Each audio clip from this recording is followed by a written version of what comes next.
और अब तो कई लोग कह रहे हैं कि जब हमारे शंकराचार्य जी ही धर्म पर चल रहे हैं, उनके ऊपर एक के बाद एक मुकदमा होता जा रहा, तो धर्म पे चलने का क्या फायदा है। जो लोग गुरुकुल चला रहे थे उनमें से कुछ लोग आ गए, शंकराचार्य जी अब हम गुरुकुल नहीं चलाएंगे। हमने कहा भैया क्यों, तुम्हारा विचार क्यों बदल रहा है? बोले अगर किसी लड़के ने हमको किसी दिन आरोप लगा दिया झूठा, आप तो बच गए हो, अभी हमको तो सीधे जेल में ही डाल देंगे। गुरुकुल बंद होने लगे। ये क्या हो रहा है?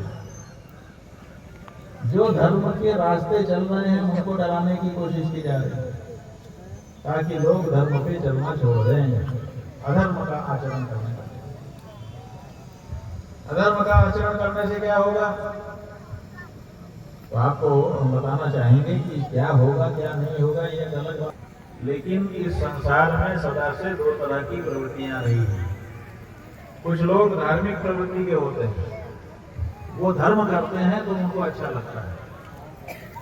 कुछ लोग अधार्मिक प्रवृत्ति के होते हैं, वो जब अधर्म करते हैं तब उनको अच्छा लगता है। अब आपको हम समझने के लिए उदाहरण देते हैं। कुछ लोग ऐसे होते हैं, किसी भूखे को देखते हैं तो जो अपने लिए भोजन लेके निकले हैं वो उसके सामने रख देते हैं, लीजिए आप खा लीजिए। और जब खुद भूखे रहते हैं और दूसरे को अपना भोजन खिलाते हैं, और जब वो खाते हुए प्रसन्न होता है, उतने से ही प्रसन्न हो जाते हैं, वाह वाह आज हमने एक भूखे को भोजन करा दिया, इसी बात की खुशी है। और कुछ लोग होते हैं जो घर से खा के निकले हैं और एक भूखा बड़ी मुश्किल से किसी तरह से भोजन पाता है, और जब वो खाने बैठता है तो जा करके ऐसे चित्रा देते हैं। अब वो बेचारा दौड़ करके बचाने की कोशिश करता है तो खुश होते हैं, हंसते हैं, ताली पीटते हैं, अपने मित्र की ओर देखते हैं कि देखो आपने कितना तंग किया, उसी से उनको खुशी। कुछ लोगों को धर्म का आचरण करने से प्रसन्नता प्राप्त होती है, ऐसी उनकी प्रकृति होती है, और कुछ लोगों को अधर्म का आचरण करने से ही खुशी मिलती है। इन दोनों की हमारे पूर्वजों ने परिभाषा कर दी बंधु। जिसकी प्रवृत्ति दूसरे को सहयोग करने से प्रसन्नता की है, उसको कहा ये देवता श्रेणी का मनुष्य है। और जिसको दूसरे को सता करके आनंद आता है, उसके लिए कहा ये राक्षसी प्रवृत्ति का, आसुरी प्रवृत्ति का मनुष्य है। श्रीमद् भगवद गीता में इसी को दैवासुर संपद विभाग योग नाम से पूरा अध्याय लिख दिया। दैवी संपद क्या है और आसुरी संपद क्या है। जो दैवी प्रकृति के लोग हैं उनके पास दैवी संपद है, जो आसुरी प्रकृति के लोग हैं वो आसुरी संपद के साथ रहते हैं। तो अब अपने को तय करना है, हमको और आपको तय करना है कि हम दैवी संपद वाले हैं कि आसुरी संपद वाले हैं। आप लोग बताओ पहले, आप लोग दैवी संपद वाले हो कि आसुरी संपद वाले हो? अभी क्लियर नहीं। अब हम आपको एक और उदाहरण बताते हैं। ऐसा हुआ कि जब ब्रह्मा जी ने सृष्टि की रचना शुरू की तो उन्होंने एक मॉडल बनाया। कोई भी उत्पादन होता है तो पहले उसका मॉडल बनाया जाता है, फिर वो सफल होने पर फिर आगे बढ़ाया जाता है। तो उन्होंने एक पुतला बनाया, उसमें दैवी गुण भर दिए। दूसरा पुतला बनाया, उसमें आसुरी गुण भर दिए। और तीसरा एक पुतला बनाया जिसमें मानवीय गुण भर दिए। एक दैवी संपद, एक आसुरी संपद और एक उनके बीच की मानवीय संपद, और तीनों को बना करके चला दिया संसार में। जय भाई, अब वो अपनी अपनी प्रकृति के अनुसार काम करने लगे। अब ब्रह्मा जी बैठ करके अनुशीलन करने लगे कि तीनों किस तरह का काम कर रहे हैं और उसका समाज में प्रभाव क्या पड़ रहा है। अनुशीलन कर लिया। अंतिम निर्णय के लिए उन्होंने आमंत्रित किया कि जाओ तीनों को कह दो कि हमने उनको भोजन पर बुलाया। तो उनको सूचना भेज दी गई कि ब्रह्मा जी ने आपको भोजन पर आमंत्रित किया है। तीनों बड़े प्रसन्न हुए कि ब्रह्मा जी भाई भोजन का आमंत्रण कहीं से मिले। वो भी दादा परदादा के यहाँ से मिले तो खुशी होना ही है। तो देवता, दानव और असुर तीनों ब्रह्मा जी के यहाँ पहुंच गए। तीनों को आसन पर बैठाया गया, तीनों के सामने चौकी रखी गई, तीनों के सामने बढ़िया थाली आई, 56 व्यंजन परोस दिए गए। वो लोग सोच रहे थे कि परोसना बंद हो जाए तो फिर खाना शुरू करें। अच्छी अच्छी सुगंध आ रही थी भोजन से, देखने में भी बहुत अच्छा था और भूख तो लगी ही थी। लेकिन परोसने वाले परोसते गए और परोसने के बाद आप बोले कि रुकिए थोड़ा, अभी और काम बाकी है तब खाइए। क्या है? तो वो लोग इतनी बड़ी बड़ी लकड़ी लेके आए, 1.5 हाथ, और कहा कि आप लोग हाथ फैलाइए।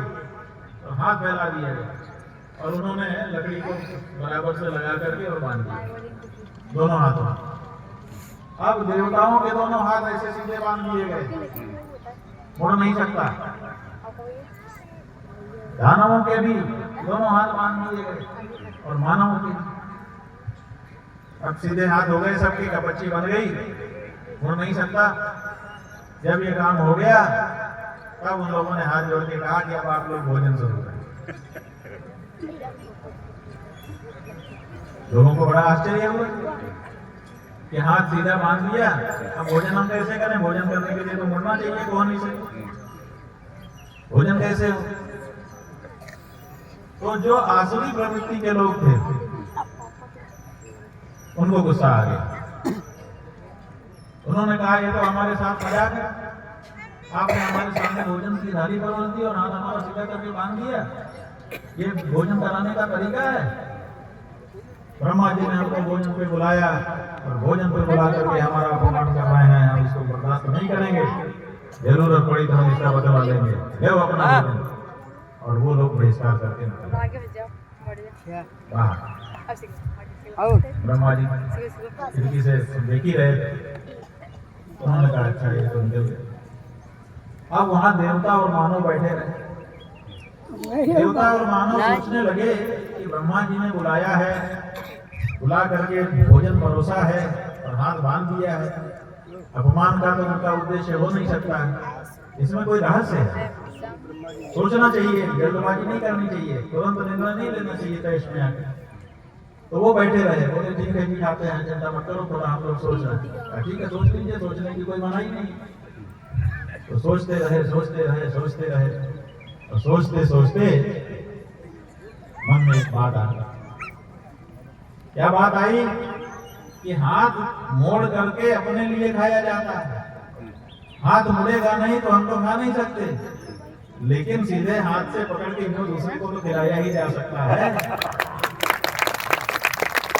जैसे ये बात मन में आई, देवताओं और मनुष्यों ने आपस में सलाह कर ली।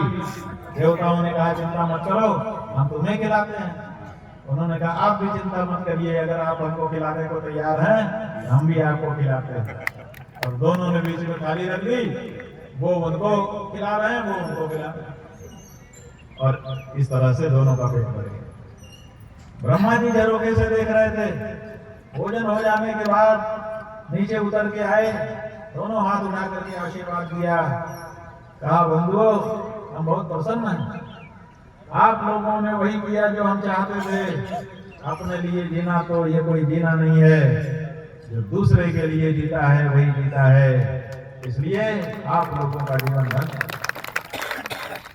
आज से हम नियम करते हैं आप दोनों के लिए कि आप दोनों एक दूसरे के लिए जीवित रहिएगा। परस्परम भावयन्तः श्रेयः परमवाप्स्यथ। एक दूसरे के लिए जीते हुए अपना अपना कल्याण करिए। तो सृष्टि के आदिकाल में ये ब्रह्मा जी ने देवताओं और मनुष्यों के बीच में नियम बना दिया। तब से देवता खुद अपने लिए नहीं खाते जब तक आप उनको न खिलाओ।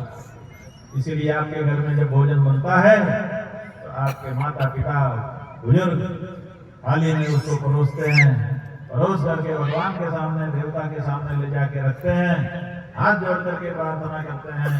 तदीयं वस्तु गोविंद तुभ्यमेव समर्पये ध्यान संभव भूत्वा प्रसीद परमेश्वर। दीजिए, स्वीकार करिए, हम आपके लिए, अपने लिए हमने नहीं बनाया है, हमने आपके लिए बनाया है, भगवान को भोग लगाने के लिए, देवता के लिए बनाया है। ये श्री कृष्णार्पण कर रहे हैं, देवार्पण कर रहे हैं, और ऐसा करके देवताओं को दे देते हैं, और जो बचा हुआ प्रसाद होता है उसको प्रसाद के रूप में खा करके अपना जीवन चलाते हैं। बदले में देवता जो भोजन आप थाली में परोसते हो बना करके, उसमें चावल होता है, उसमें गेहूं होता है, उसमें दाल सब्जी होती है, व्यंजन होते हैं, वो सब कहाँ से आता है? वो सब धरती से उगता है। और धरती में उगता कब है? जब बारिश होती है। वो जो बारिश होती है वो देवता करवाते हैं ताकि आपके लिए अन्न उत्पन्न हो।